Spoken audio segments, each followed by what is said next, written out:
Alright, so now that we got all this subframe figured out, we're actually gonna jump on the plastics and clean them all up so they look brand new. It's steps that take a little while, so I'll just do a quick time lapse because it's not that entertaining to watch. Although the before and after results are always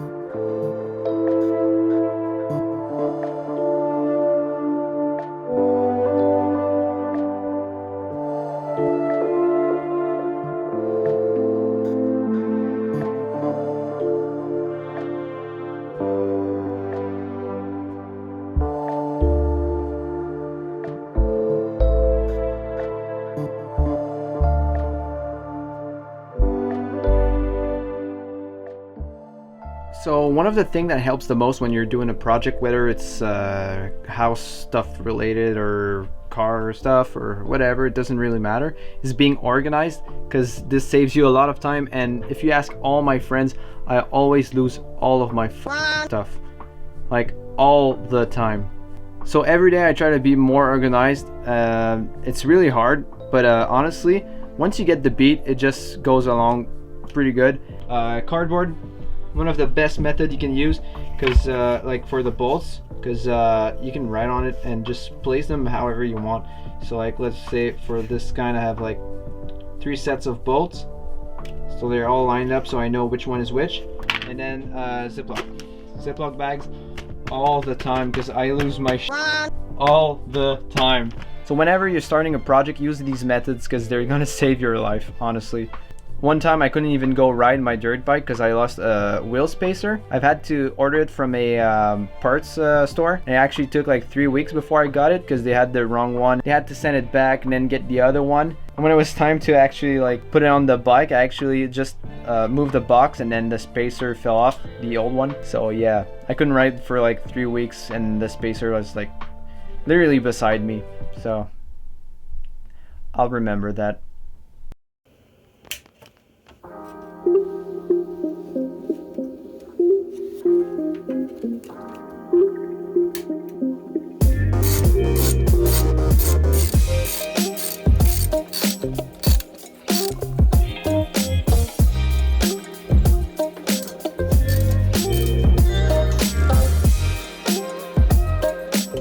If I wasn't going to sell this bike, I'd probably keep it as it is right now, because without the front fairing it actually looks like sportier, so I think it looks nicer that way. Since I want to sell it, I don't really have the choice to put it back.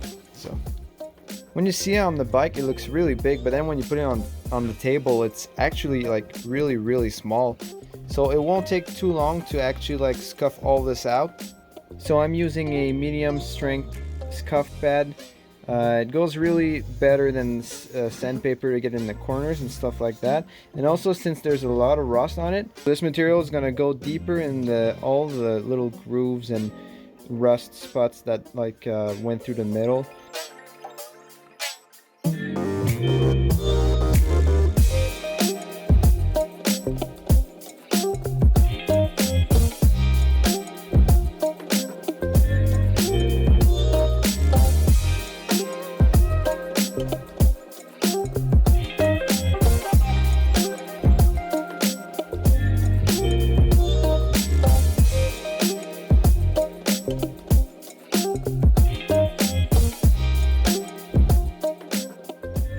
So as you guys can see, I attached the electrical wire as a rope on both sides of the subframe so I can hold it up in the air to spray paint on it.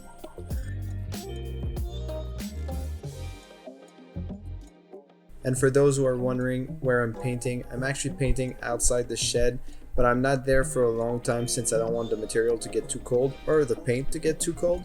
So really just quick in and out with the paint, and that's it. Here's the final results.